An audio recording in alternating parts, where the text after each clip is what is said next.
Ladies and gentlemen, today I'm going to be teaching you how to play the otamatone.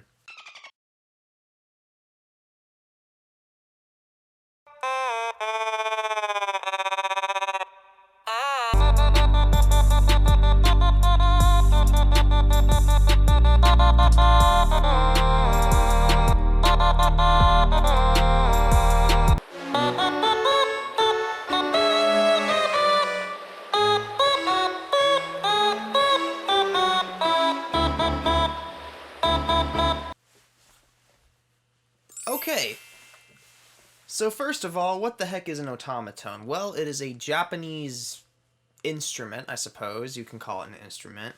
It's an automaton. Basically, they're these little things that are very cute. At least I think they're cute. Some people might find them creepy, but I think they're adorable. And they make noise. You can open their mouth to kind of change the amount of sound you're getting out of them, supposedly, and to kind of get a flanger effect in a way. Wah, wah, wah, or like a wah-wah effect. Right? And so... and then you touch the thing and it makes noise. One of the things people might not actually expect about these little things is that they're actually really hard to play. Really hard to play. Now, how do you define what hard to play is? Well, to make them actually like sound decently, it does take a bit more practice and technique than you might expect for a plastic Japanese toy instrument like thing. You get a kiss too. So anyways, what do I mean? Well, little background on me that you probably are going to not care about.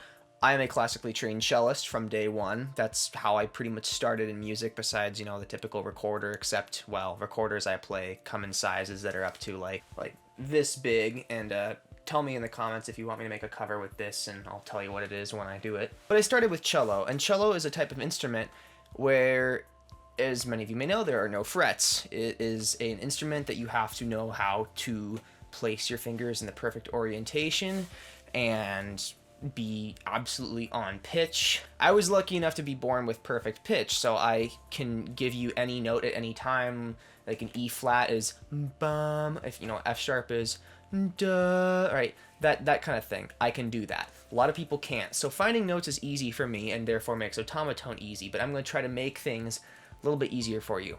So basically, when you play otamatone, there are a few things you need to know about the instrument itself. Pretty easily, there's a little dial in the back.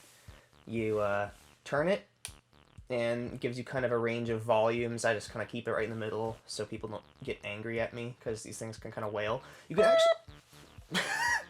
you can actually plug like an amp into the thing too, which is kind of crazy, and play it through like a guitar amp. You could probably put like, you know, like do a metal automaton, put like a, you know, bunch of gain on it or something, and like overdrive. It'd sound pretty cool.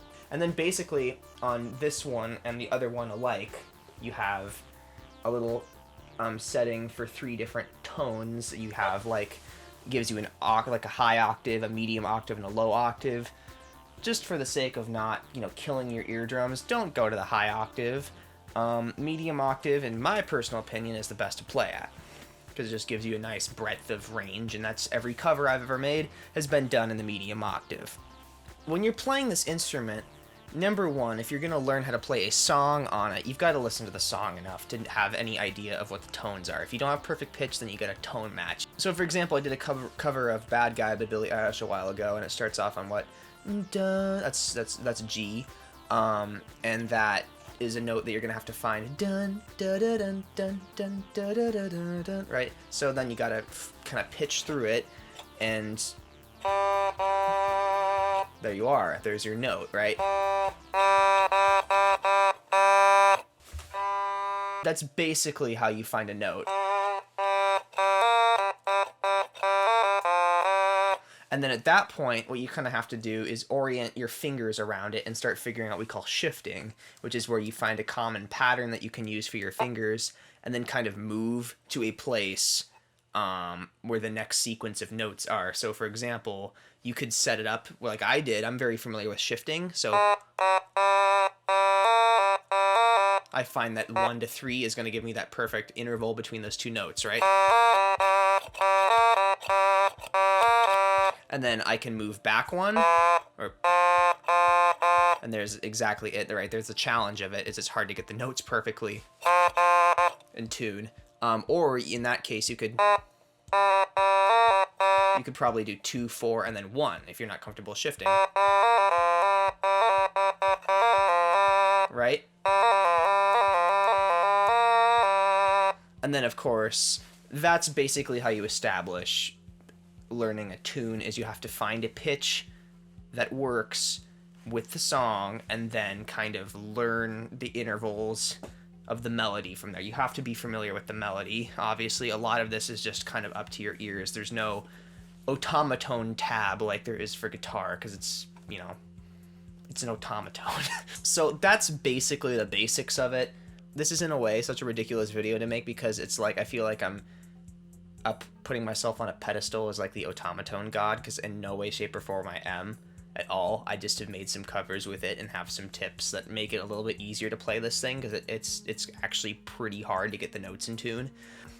Anyways, the last technique you can use, which is actually very similar. If you've ever played like violin or cello, well, most people have like played it in like 3rd grade but haven't gotten to the point where vibrato is necessary. I've played cello for like 9 years, so I've had a lot of experience with the instrument.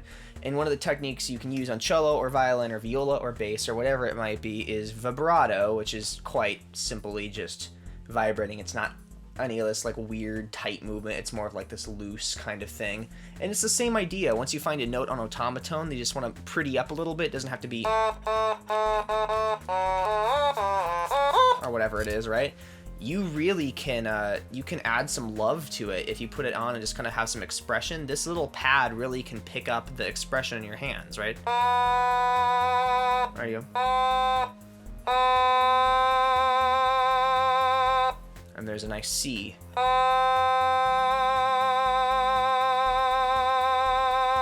It just involves a little bit of kind of like rolling. Very nice. It's like switching a doorknob, basically. Just kind of condense it down to a smaller movement and you have yourself a nice vibrato.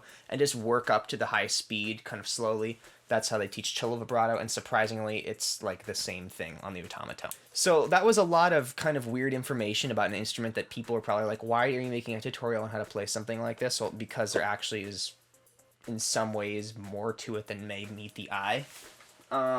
Lastly, I didn't talk about the little one, because the little one is kind of more difficult to play just because everything's scrunched up more. Exact same concept, though. It's just like, shrink your fingers, and it's the same thing, right? Yeah, so there you go. That's how to play the automaton.